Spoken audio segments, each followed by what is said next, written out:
Bien, les presento entonces a María Rasch, miembro de este equipo del Laboratorio de Diferenciación de Neuroeduca, uno de sus motores iniciales, junto con Angie, tiran como del carro este al que nos vamos subiendo con entusiasmo y además responsable de la supervisión de los acompañamientos de procesos de inclusión que tenemos en el equipo. Así que una de sus temáticas de todos los días es la inclusión. Adelante, Mary, con lo que te toca. Bue- Buenísimo, vamos a arrancar entonces. ¿Se ve?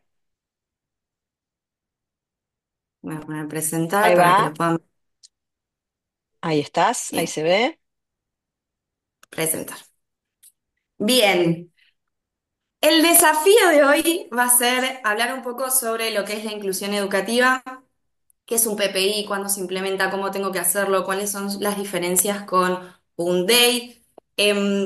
Lo que voy a tratar de hacer hoy, esto es, digamos, es una temática muy grande y que involucra un montón de aspectos, entonces el objetivo va a ser como hablar un poquito sobre lo que es la normativa vigente, pero sobre todo hacer mayor hincapié en las dudas frecuentes que nos suelen consultar los colegios, las docentes, los equipos directivos. Entonces elegí dos. En realidad la charla da como para por lo menos 2 horas, pero bueno, lo vamos a tratar de hacer en media hora, entonces elegí estas dos dudas frecuentes que suelen generar como bastante preocupación a la hora de cuándo implementarlo y cómo. Entonces, la diferencia entre un DEI, un PPI, y las diferencias entre una PND y una MAI, una maestra integradora, ¿sí? Bien, esto simplemente para que tengan el marco de lo que es la normativa vigente, simplemente para que le saquen un screenshot y sepan desde dónde nos vamos a parar. Les recomiendo mucho el manual de educación inclusiva que se llama Educación Inclusiva y de Calidad, un derecho de todos, hecho con el, ¿cómo se llama? El Consejo de Educación de la provincia de Buenos Aires, que lo que hacen es profundizar sobre todas estas cuestiones, establecer las relaciones que hay entre las distintas normativas y que además da muchas cuestiones más concretas, porque lo que tienen las normativas, la particularidad que tienen es que son muy generales a veces, porque son abiertas a que cada colegio, a que cada institución lo pueda personalizar, tanto a su cultura institucional como también a la particularidad de cada caso de los chicos a los cuales va a tratar de responder con un plan pedagógico concreto, ¿sí? Entonces, eso hace que al ser tan generales también sean un poquito ambiguas y genere como mucha incertidumbre a la hora de implementarlo. Bien. Entonces, vamos a empezar diciendo que los chicos con cualquier tipo de dificultad pueden ir a cualquier tipo de colegio, inclusive a colegios bilingües. Esto es un poco el espíritu que está por detrás de todas estas resoluciones. Tratar de entender que la educación inclusiva es lo que hoy se entiende como educación de calidad, o al revés, digamos, que la educación de calidad es en realidad la educación inclusiva, es decir, aquella educación que trata de garantizar de manera equitativa y de calidad oportunidades de aprendizaje para todos, es decir, para todo el espectro de neurodiversidad, tratando de identificar aquellas barreras que puedan surgir en esas trayectorias de escolares para que sean realmente significativas. Y esto, una de las primeras cosas que marcan las resoluciones es que ya no es simplemente para los chicos que tienen un CUD o un certificado único de discapacidad, sino que el sistema de educación inclusiva es un sistema que apunta a la plena participación de todos los estudiantes.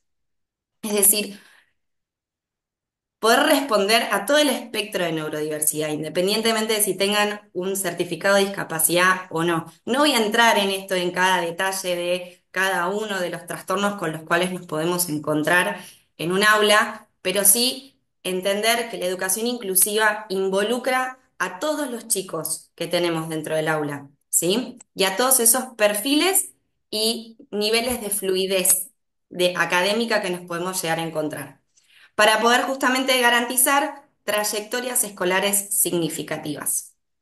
Bien, entonces, lo que proponen estas resoluciones es un cambio de paradigma en términos de poder pensar como colegio cuál es el plan de respuesta que les vamos a dar a estos chicos, ¿sí? Aquellos que son un poquito más desafiantes, aquellos que con los andamiajes y las estrategias de diferenciación, todavía no llegamos a poder responder esa necesidad puntual, ¿sí? O a esa dificultad que hoy tiene. Entonces, lo que proponen estas resoluciones es poder pensar qué apoyos necesarios se tienen que dar en el aula para poder acompañar a estas trayectorias de aprendizaje, cuáles son esas propuestas específicas que un docente puede diseñar y eventualmente la necesidad de incluir un PPI, ¿sí? Bien.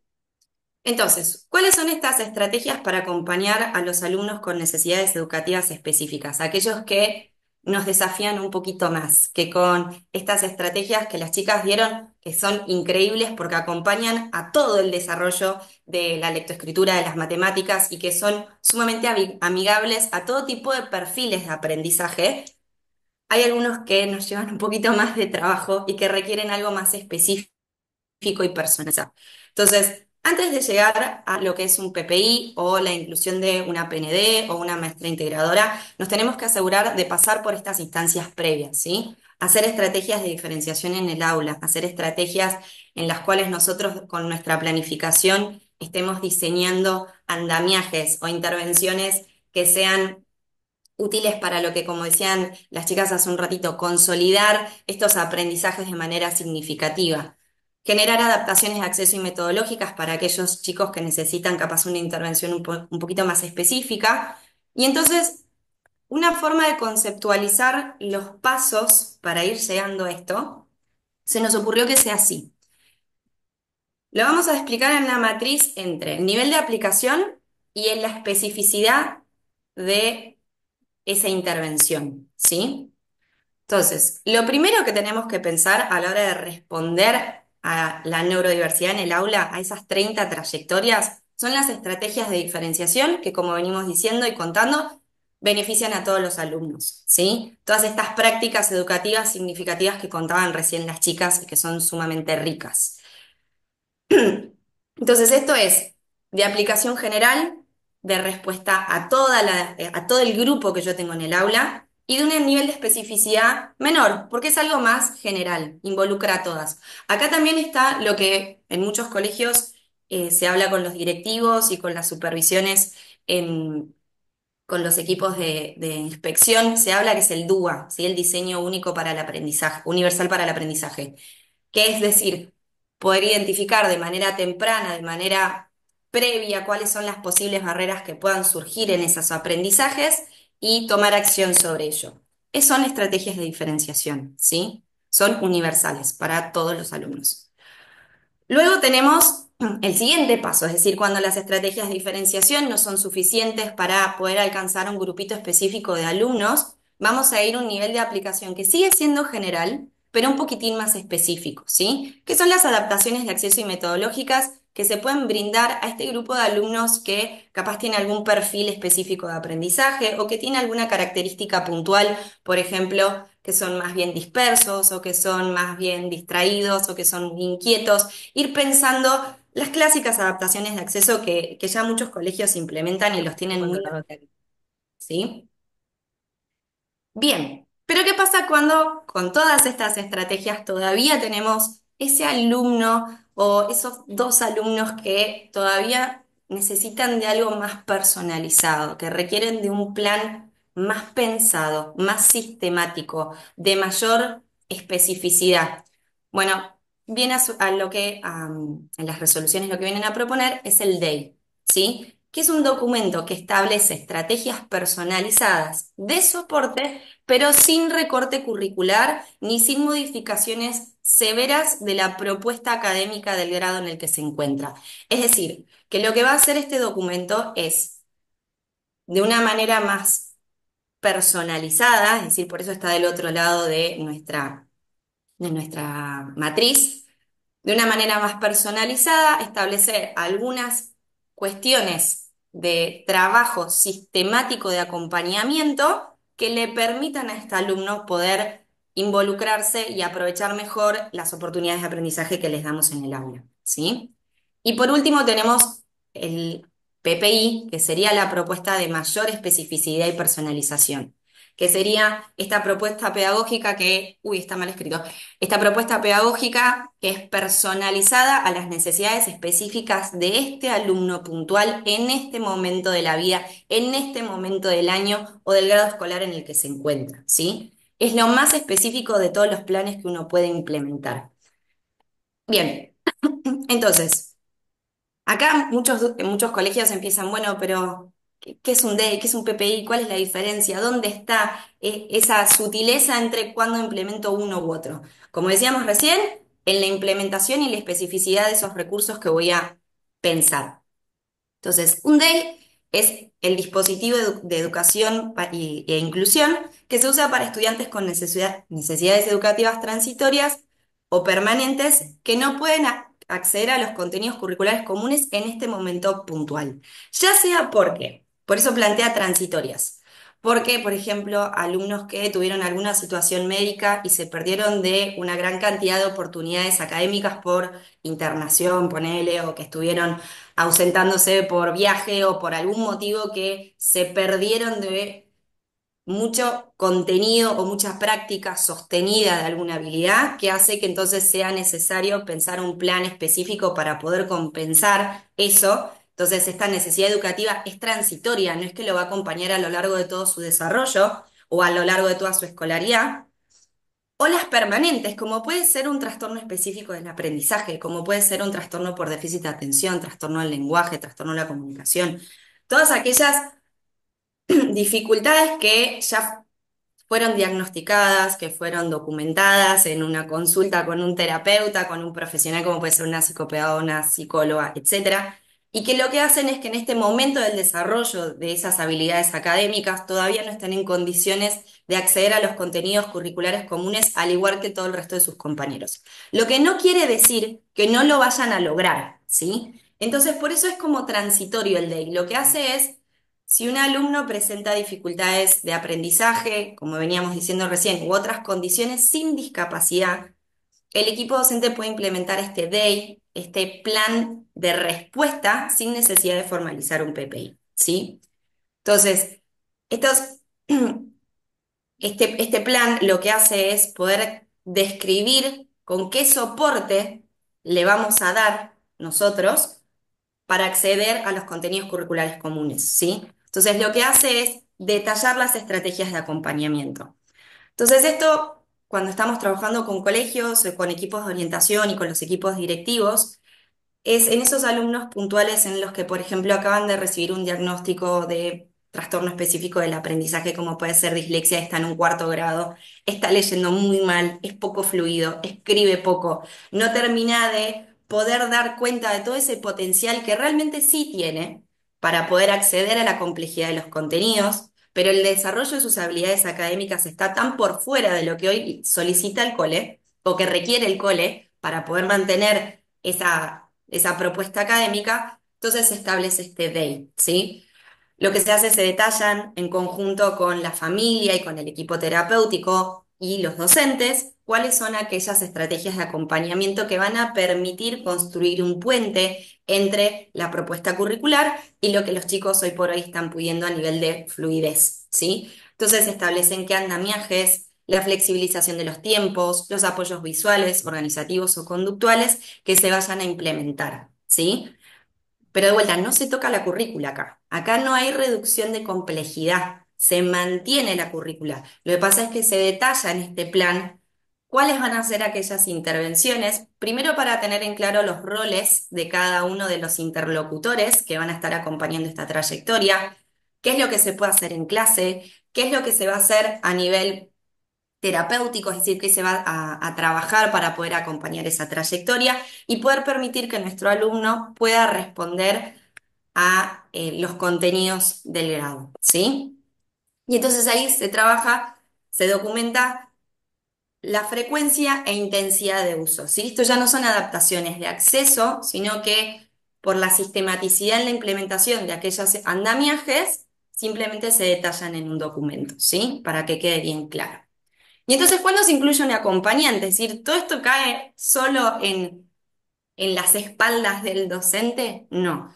Se puede pensar en la inclusión de un acompañante cuando realmente lo amerita, es decir, cuando aquellas estrategias de diferenciación, las adaptaciones de acceso y metodológicas ya se fueron implementando, cuando ya establecimos la necesidad de andamiajes y se elaboran y se preparan y se proponen de una manera sistemática para acompañar esta trayectoria, cuando aún todavía necesita más soporte por el tipo de necesidades educativas específicas, se puede pensar en la inclusión de un acompañante, ¿sí? Entonces, ¿cuáles son las diferencias entre un acompañante y una maestra integradora?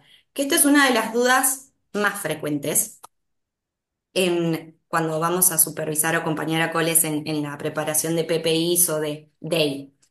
La PND tiene como por objetivo brindar el apoyo personalizado al estudiante, ¿sí? No tiene un rol pedagógico, sino lo que tiene es un rol de facilitador de la participación de este alumno a las propuestas del aula, ¿sí? Entonces, lo que hace es dar estrategias de soporte, de regulación, de redirección del foco atencional, de explicación más personalizada para facilitar a nuestro alumno a la participación de las actividades propuestas, ¿sí? Que van a incluir sus adaptaciones, que van a incluir sus andamiajes, pero lo que no interviene directamente con los contenidos o con la planificación, ¿sí? La planificación está a cargo del docente. La PND lo que hace es establecer un puente entre lo que propone el docente con sus adaptaciones, con sus modificaciones, con sus flexibilizaciones en la presentación y permitir que el alumno pueda conectar con todo eso, ¿sí? Entonces, la PND suele aparecer en el aula cuando tenemos, por ejemplo, alumnos con muchas dificultades de regulación de la conducta, que requieren capaz un soporte más personalizado o que requiere de alguien que se anticipe a aquellos momentos de disregulación para poder intervenir de manera efectiva y entonces evitar situaciones de escalada, por ejemplo, como se puede dar, en donde se enojan y los chicos, bueno, empiezan como a disregularse de una manera poco adaptativa. Entonces, la PND lo que hace es trabajar de manera previa, acompañando y brindándole la oportunidad de usar esas estrategias que ya se vienen diseñando capaz desde un espacio terapéutico. Entonces, se trabaja muy en colaboración entre el colegio, los terapeutas y el acompañante para generalizar más rápido aquellas estrategias que se piensan en ese day, por ejemplo, ¿sí? Bien. Y entonces, ¿qué es una maestra integradora y cuál es la diferencia? Bien, la maestra integradora tiene otro rol. La PND, como decíamos, no tiene, no interviene en los contenidos, no interviene en la planificación de qué se va a aprender o cuáles van a ser las actividades. ¿Puede hacer ajustes? Sí, de tipo metodológicas y de acceso, como bueno, hace esto, descansamos un ratito y después trabajas lo siguiente, pero no recorta contenidos. En cambio, la maestra integradora es una docente especializada en educación especial, lo que quiere decir que trabaja en colaboración con el docente del aula, adaptando los contenidos. Y acá sí tiene un rol pedagógico, es decir, analiza la propuesta curricular del grado en el que se encuentra nuestro alumno y teniendo en cuenta las barreras del aprendizaje que pueden llegar a surgir o las necesidades educativas específicas que tenga este alumno, se diseñan cuáles son las estrategias de enseñanza, cuáles son aquellos contenidos que son relevantes o no son relevantes para este alumno en particular, para diseñar entonces las actividades que se van a hacer en el aula y realiza el diseño de las evaluaciones diferenciadas. Entonces, fíjense que por un lado tenemos la PND, que lo que hace es más una cuestión de regulación comportamental, para decirlo de alguna forma, y más de puente entre lo que ya está planificado por su docente y el nivel de desarrollo, de fluidez, de habilidad académica de ese alumno. Y en cambio la MAE lo que hace es modifica la propuesta curricular a algo mucho más específico para esta necesidad educativa que tenga nuestro alumno, ¿sí? Entonces, la MAI, la maestría integradora, aparece cuando tenemos que pensar en un plan pedagógico individualizado, ¿sí?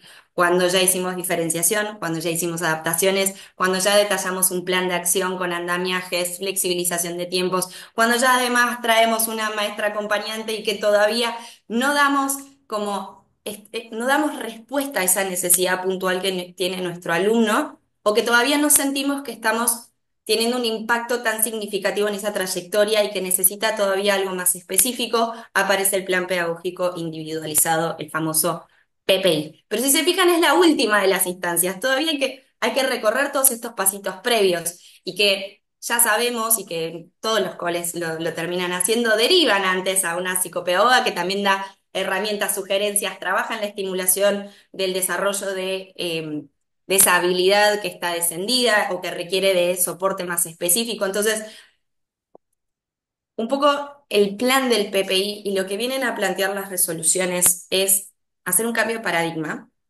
Entonces, que el PPI ya no es un listado de contenidos que va a trabajar mi alumno. El PPI no es un listado de logros que yo quiero para fin de año, sino que el PPI es el plan de respuesta que va a dar el colegio a esta trayectoria individual, ¿sí?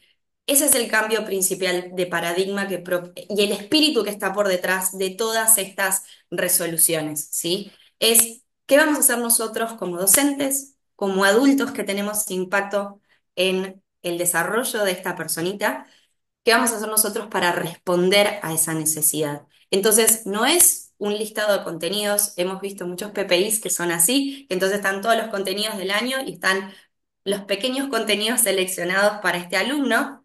Lo que interesa en realidad es poder pensar cuáles son aquellas barreras del aprendizaje que se pueden encontrar y brindar respuesta a eso, ¿sí? Con estrategias concretas. Entonces, el PPI va a ser un plan individual para estudiantes con discapacidad o con dificultades de aprendizaje que son sumamente significativas y que requieren entonces de empezar a modificar la complejidad de lo que se trabaja en el aula, ¿sí?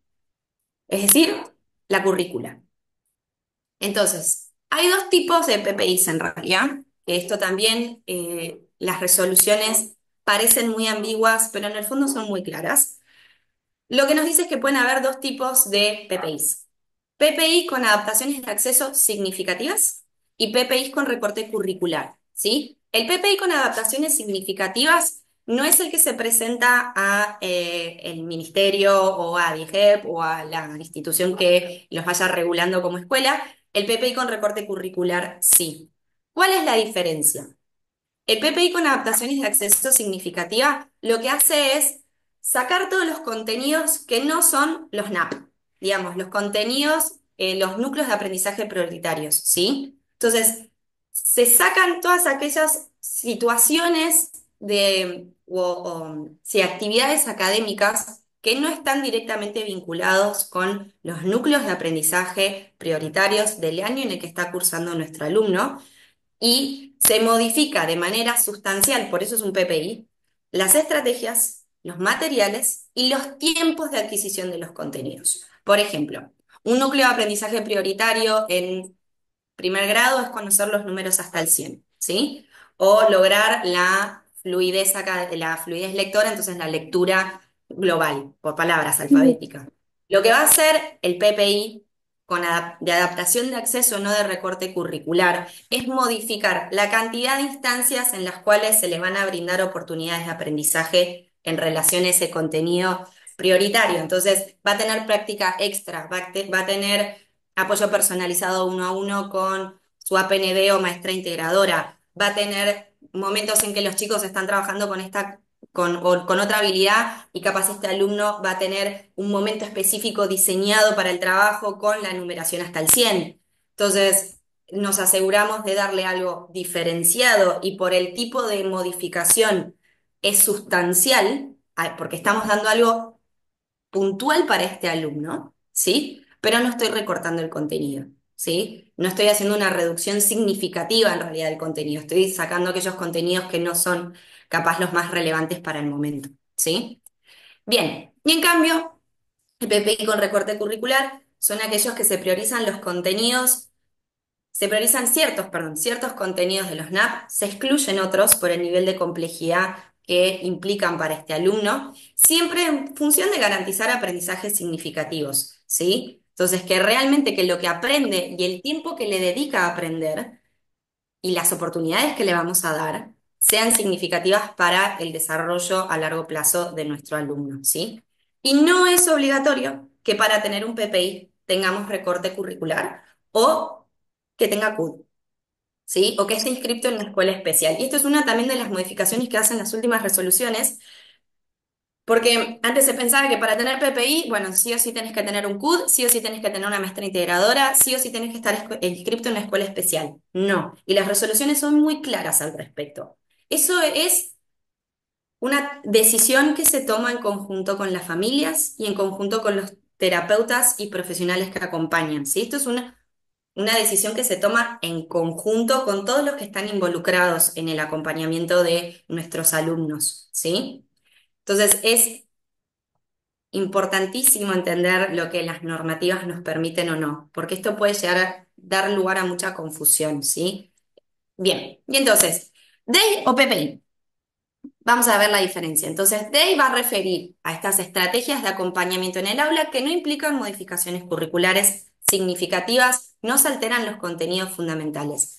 Mientras que el PPI se puede implementar cuando hay necesidades de ajuste de esas prácticas educativas de manera significativa y se modifican de manera sustancial, que es como para la palabra clave, ¿no? Las estrategias, los materiales, los tiempos de adquisición de los contenidos y requiere de una evaluación diferenciada, ¿sí? Específica a lo que se trabajó con este alumno, ¿sí?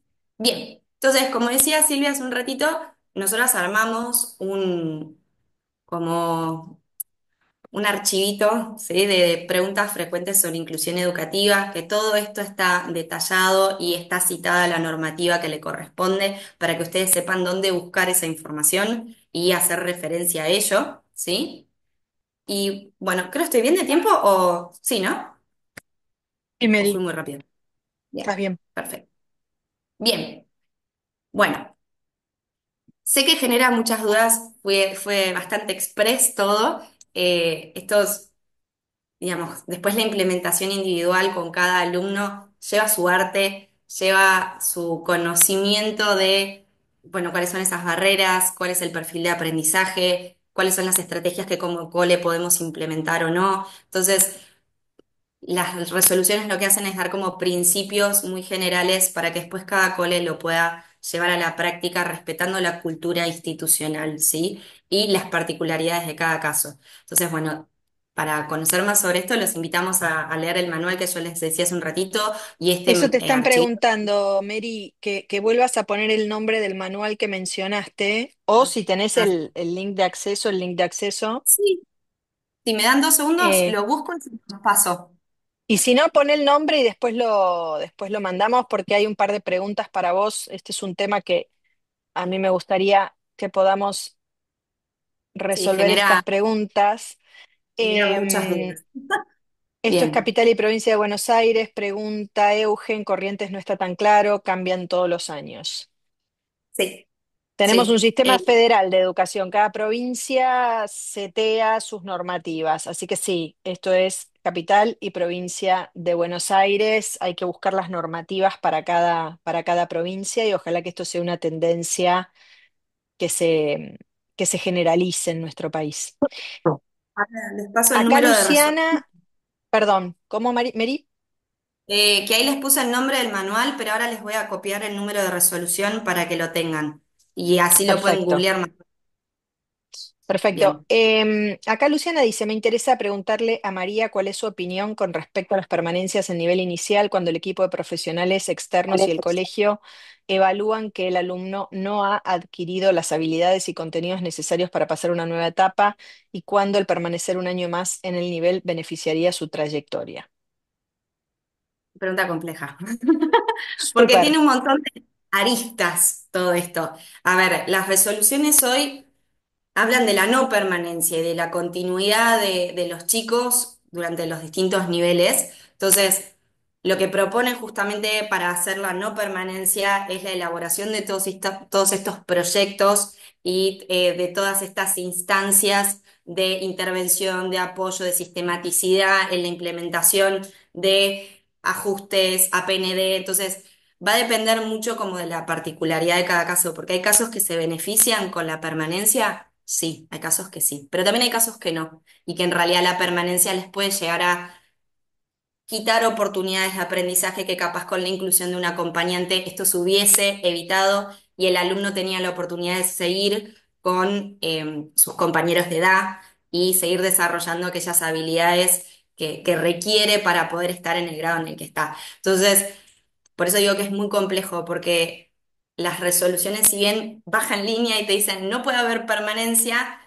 perdemos como un poco el espíritu en realidad de lo que sí quieren las resoluciones, que es personalizarlo al caso individual. Entonces, hay excepciones, se han hecho, lo hemos hecho en algunos casos muy, muy, muy puntuales, en los cuales hay muchísimas variables que, o sea, lo hemos hecho con colegios que hay muchísimas variables que están interviniendo y no solo es el perfil del alumno lo que está generando una barrera en el aprendizaje, sino que hay un montón de otras condiciones que hacen que la permanencia sea la mejor respuesta. Pero nunca es la solución para cuando la dificultad es individual. Entonces, eso es cuando la globalidad del caso amerita pensar este tipo de intervenciones y entonces pedir capaz el acompañamiento de un médico que también avale el pedido, tenemos que hacer un pedido de inspección, un pedido, bueno, es como que la burocracia ahí escala, pero porque el tipo de estrategia implica muchas modificaciones en un montón de estas variables que vamos hablando, ¿sí? Y hay que justificar entonces el por qué. Lo mismo que hay que justificar cuando hay un CUD, digo, sí, bueno, cuando hay un CUD, cuando hay un PPI, cuando hay un DEI, ¿no? Entonces, bueno, no sé si respondí tu pregunta, Y pero creo que bueno, sí, antes de ir a la siguiente, yo quiero agregar algo respecto de eso. Eh, Hay un costo que las permanencias tienen, que los adultos no siempre miden y que es fundamental, y es el costo socioemocional de la pérdida del grupo de pares. Históricamente, hace 10, 20, 30 años, ni siquiera se le daba importancia. Pero yo siempre sugiero, cuando aparece la palabra permanencia dando vueltas, que una de las variables que se pongan sobre la balanza sea pensar en el nivel de integración al grupo de pares. Si el nivel de integración al grupo de pares es bueno, es positivo, si ese chico tiene pertenencia a ese grupo, tiene sus amigos, está socioemocionalmente contenido, hay que pensarlo mucho, porque es como que nos dijeran a nosotros, bueno, el año que viene yo le digo a Mary, Mary, el año que viene no vas a trabajar en Neuroeduca, el año que viene vas a trabajar en tal equipo y de repente vas a tener que, de sopetón, acostumbrarte a que estás con un montón de gente que no conoces, que hay un montón de gente que extrañas, que estabas bien ahí y que no entendés por qué te abdujeron de un grupo y te pusieron en otro. Entonces, el adulto a veces piensa en el objetivo de aprendizaje. Pero ir al colegio es mucho más que eso.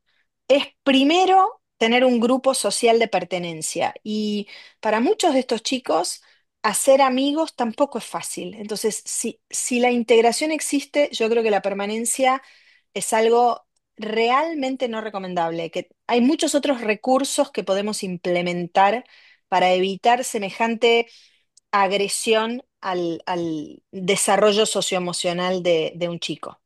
Nieves dice, no entiendo la diferencia entre DEI y PPI sin recorte de contenido.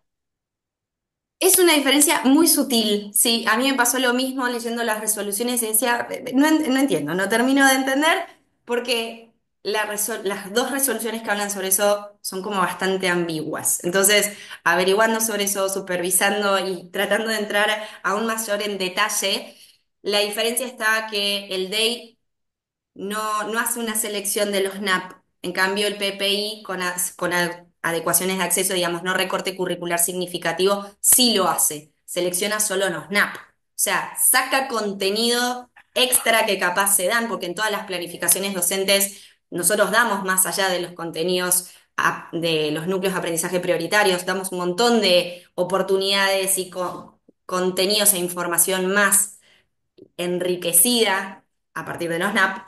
Entonces, ahí está esa pequeña diferencia. Con el DEI yo no hago ninguna modificación en términos de qué es lo que, las oportunidades que te voy a ofrecer, de los contenidos que vas a trabajar. Sí, capaz te doy tiempo extra en la adquisición de esos contenidos o capaz hago intervenciones más sistemáticas, uno a uno o en grupos reducidos o prácticas extra con tu APND para asegurarme que vas a cumplir con la propuesta académica. En cambio, con el PPI sí estoy haciendo una pequeña selección, pero dejando los NAP como para acreditar el año, ¿sí? En cambio, el PPI con recorte curricular, ya ni siquiera los NAP al 100% estoy trabajando.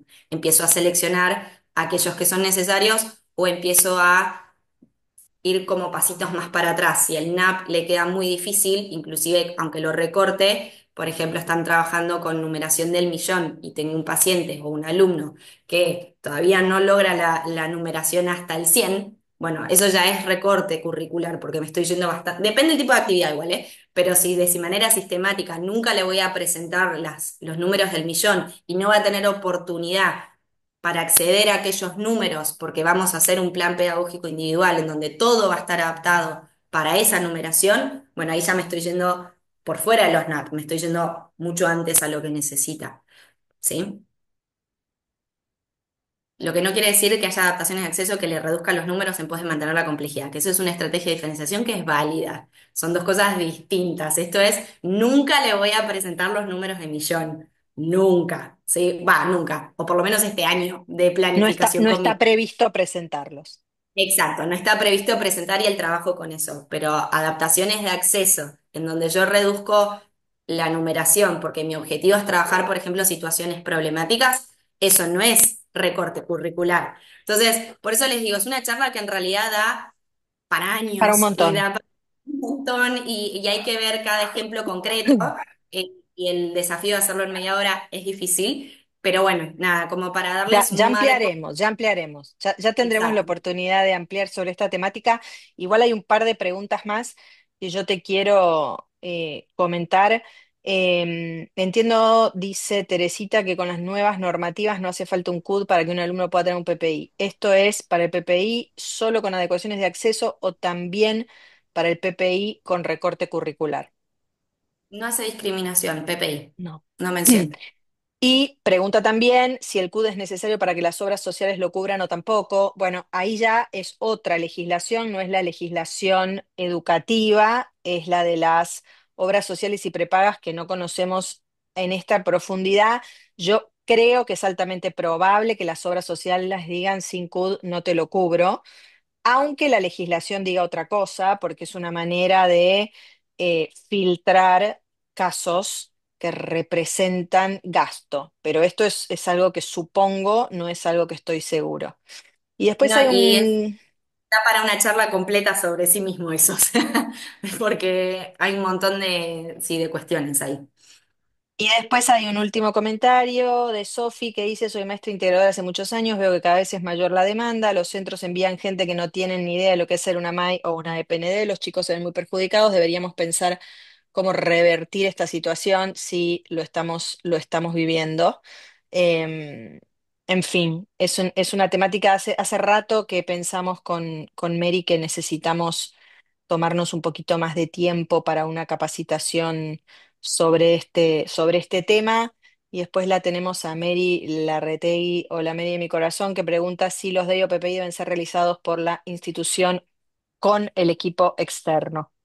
Bien, el PPI, esto es lo que yo les decía, el cambio de paradigma. El PPI es el plan de respuesta que va a dar el colegio hacia esta trayectoria individual. O sea, el plan lo tiene que armar el colegio, ¿sí? Ahora es quién lo arma, cómo lo arma en el colegio. A veces quedan las maestras muy solas, pobres, haciendo un PPI, que no saben qué es un PPI. Entonces, ese en realidad está pensado y el mejor PPI que va a tener mejor calidad de respuesta es aquel que involucramos no solo a las docentes y les cargamos sobre todo eso, sino también que involucramos a los profesionales externos, que son los especialistas en poder decir cómo es este perfil de aprendizaje, qué características tiene, con qué se beneficiaría o qué tipo de recursos se pueden implementar como soporte a ese perfil de funcionamiento. Entonces, el mejor PPI o DEI es aquel que involucra profesionales externos y a las familias, porque las familias también son interlocutores de todo esto y tienen que saber cuáles son las expectativas, cuáles son las estrategias que se van a implementar, cómo pueden ellos apoyar desde casa, desde su rol. Entonces, súper importante poder hacerlo en conjunto para asegurarnos que damos una buena respuesta. Pero el PPI es un plan de respuesta del colegio. Entonces, de vuelta, no es un listado de contenidos de cosas a lograr, sino es nosotros como adultos responsables de esta trayectoria, ¿qué vamos a hacer para acompañarla y potenciarla?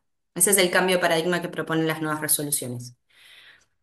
Bien, Em, muchas gracias. Bien. Muchas gracias, Mary. Había un par de preguntas más, pero vamos a ir cerrando. Solo aclaro, las últimas resoluciones no exigen escuela especial intermediando la realización de un PPI, así que cuando no interviene escuela especial, no es necesario que intervenga escuela especial para el armado del PPI. Eso solo ocurre cuando se opta por la intervención de la escuela especial. Cuando se opta por la no intervención de la escuela especial, algo que hoy es absolutamente eh, establecido por nuestras normativas, el PPI lo elabora la escuela, el equipo externo ofrece su colaboración una vez que el PPI está escrito, ¿sí? El PPI está escrito por la escuela porque tiene mucho que ver con la política institucional de ese colegio, y el equipo externo puede ayudar y puede aportar andamiajes y puede aportar estrategias y herramientas vinculantes a ese chico en particular a partir del conocimiento que tiene. Bien, voy a poner...